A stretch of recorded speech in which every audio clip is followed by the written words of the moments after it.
तो आज हम गहराई से समझने वाले हैं 20 जनवरी 2026 की साकार मुरली को।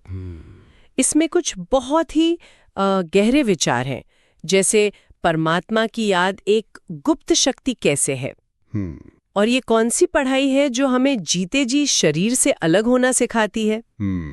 चलिए इन विचारों की तह तक चलते हैं। बिल्कुल। इसका सार ही कर्म और चेतना के बीच के रिश्ते को सुलझाना है। मतलब एक तरफ तो रोजमर्रा की जिम्मेदारियां हैं और दूसरी तरफ एक ऐसा आंतरिक कनेक्शन बनाने की बात है जो दिखाई नहीं देता। हाँ, जो दिखाई नहीं देता पर सब कुछ बदल देता है। आज की मुरली इसी अदृश्य शक्ति के विज्ञान को ही सामने रखती है। तो शुरुआत मुरली के शीर्षक से ही करते हैं, जो अपने आप में एक पहेली जैसा है। मीठे बच्चे बेहद के बाप को याद करना, ये है गुप्त बात। याद से याद मिलती है, जो याद नहीं करते उन्हें बाप भी कैसे याद करें। अब ये सुनने में तो सरल है, पर ये गुप्त बात क्या है और ये याद से याद मिलना, इसका असली मतलब क्या है? ये बहुत ही महत्वपूर्ण सवाल है।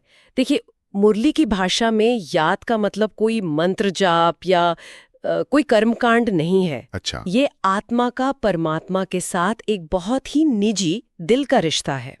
इसे गुप्त बात इसीलिए कहा गया है क्योंकि ये कोई दिखावा नहीं है।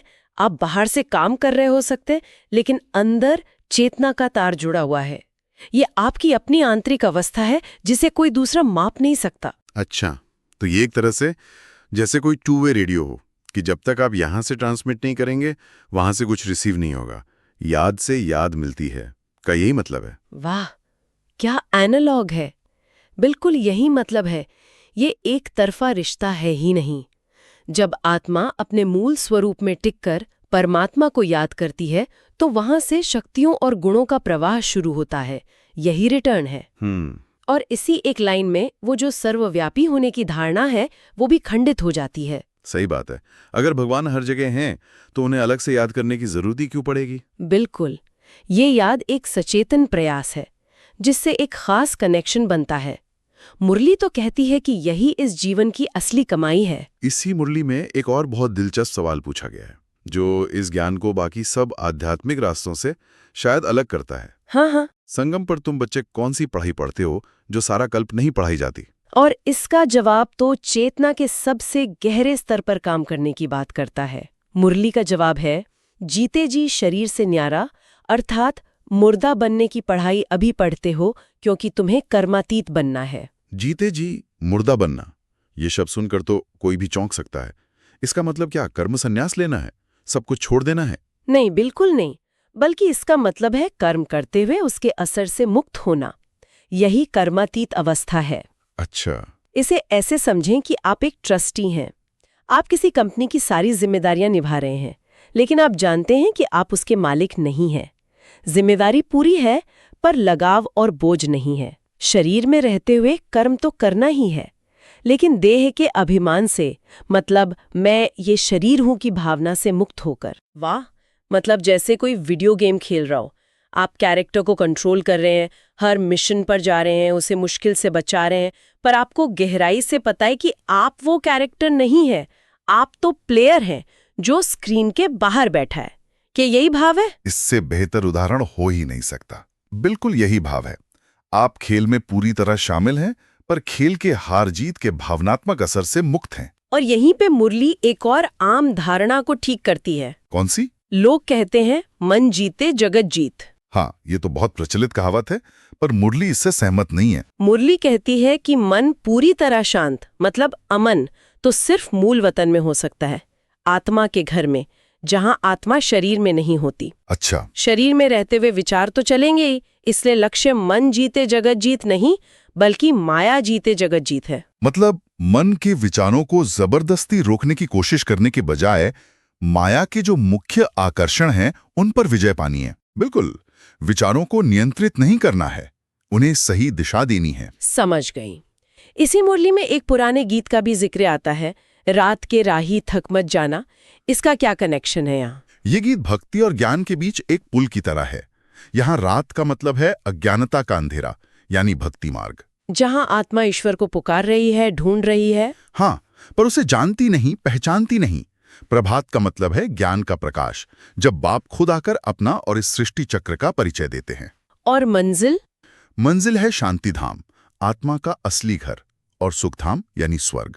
अच्छा, तो भक्ति में हम बस घर का पता पूछ रहे थे और ज्ञान में जैसे बाप ने हमें पूरा गूगल मैप्स ही दे दिया है मंजिल तक के रास्ते के साथ। बिल्कुल सही। चलिए अब मुरली के कुछ और मुख्य बिंदुओं पर चलते हैं। सबसे पहली और बुनियादी बात जो मुरली सिखाती है वो है दो बाप का परिचय, हद का बाप और बेहद का बाप। हाँ, मुरली की नींव ही इसी समझ पर रखी है कि हर आत्मा के दो पिता हैं, एक हद का लौकिक बाप जो ये शरीर देता है, और एक बेहद का पारलौकिक बाप शिव जो हम सभी आत्माओं का पिता है। लेकिन ये इतना महत्वपूर्ण क्यों है? क्योंकि जब तक आत्मा को अपना आध्यात्मिक सहारा, अपना बेहद का पिता नहीं मिलता, तब तक वो खुद को अनाथ और अकेला महसूस करती है। उसे लगता है कि ये शरीर ही उसकी पहचान है। जैसे ही उसे अपने असली अविनाशी पिता की पहचान मिलती है, उसका आत्मसम्मान, उसकी आंतरिक सुरक्षा की भावना, सब कुछ बदल जाता है। और इसी पहचान से जुड़ा है भगवान के स्वरूप का सवाल। ये जो सर्वव्यापी वाली धारणा है, मुरली इसको कैसे देखती है? ये बात शायद कई लोगों को चौंका सकती है। हाँ, ये ज्ञान का एक क्रांतिकारी पहलू है। मुरली बहुत स्पष्ट रूप से कहती है कि परमात्मा सर्वव्यापी नहीं है। अच्छा। आत्मा और परमात्मा दोनों का स्वरूप एक जैसा है, प्रकाश का एक अति सूक्ष्म बिंदु। लेकिन परमात्मा गुणों और शक्तियों के सागर हैं, जबकि आत्मा एक छोटी सी बैटरी की तरह है जिसे उस सागर से चार्ज होना पड़ता है। तो परमात्मा को कण कण में मानना? मुरली कहती है कि भगवान को सर्वव्यापी कहना, यानी उन्हें हर कण कण पत्थर कंकर में मानना, उनकी सबसे बड़ी निंदा है। ये विनाशकाले विपरीत बुद्धि की निशानी है, जहां मनुष्य भगवान को इतना साधारण बना देता है कि उसकी सही पहचान ही खो जाती है। ये तो पूरे धर्म दर्शन की नींव को हिला देने वाली बात है। और इसी से जुड़ा है गीता का सवाल। मुरली कहती है कि गीता का भगवान श्री कृष्ण नहीं है। बिल्कुल, ये एक और बहुत बड़ा सत्य है जिसे मुरली उजागर करती है। गीता में भगवनुवाच है, मैं तुमको राजयोग सिखाता हूं। अब मुरली तर्क देती है कि श्री कृष्ण तो स्वयं उस राजयोग की पढ़ाई से राजकुमार बनते हैं, वो शिक्षक कैसे हो सकते हैं? बात तो सोचने वाली है। ज्ञान देने वाला तो देह से परे आत्माओं का पिता निराकार शिव ही हो सकता है। वही कह सकता है मां में कम याद करो, मतलब देह के सब धर्म और संबंध छोड़कर एक मुझ आत्माओं के पिता को याद करो। तो यहाँ ज्ञान को एक पढ़ाई का दर्जा दिया गया है, न कि सिर्फ आस्था का। यही इसकी खूबसूरती है। ये राजयोग एक पढ़ाई है, एक आध्यात्मिक विश्वविद्यालय है जिसका लक्ष्य है विश्व की बादशाही। हाँ, देवता पद पाना। और जैसे किसी भी स्कूल में होता है, यहाँ भी सब विद्यार्थी नंबरवार होते हैं। पद पुरुषार्थ के आधार पर मिलता है, किसी की कृपा से नहीं। और इस पढ़ाई में सबसे बड़ी रुकावट है देह अभिमान। आपने शुरू में कहा था कि याद गुप्त है, जिसे कोई बाहर से देख नहीं सकता। तो फिर इसकी प्रगति को कोई कैसे मापेगा? इसका कोई प्रमाण तो होगा। इसका जवाब मुरली बहुत ही व्यवहारिक तरीके से देती है। याद का सबूत है सर्विस का समाचार। सर्विस का समाचार मतलब? मुरली में बाप दादा कहते हैं कि जो बच्चा 3-4 महीने चिट्ठी नहीं लिखता या सेवा का समाचार नहीं देता, तो मैं समझता हूं कि वो या तो बीमार है या मर गया है। मर गया मतलब उसकी याद की यात्रा रुक गई है। तो इसका मतलब ये हुआ कि सच्ची आध्यात्मिकता कभी भी निजी या स्वार्थी नहीं हो सकती।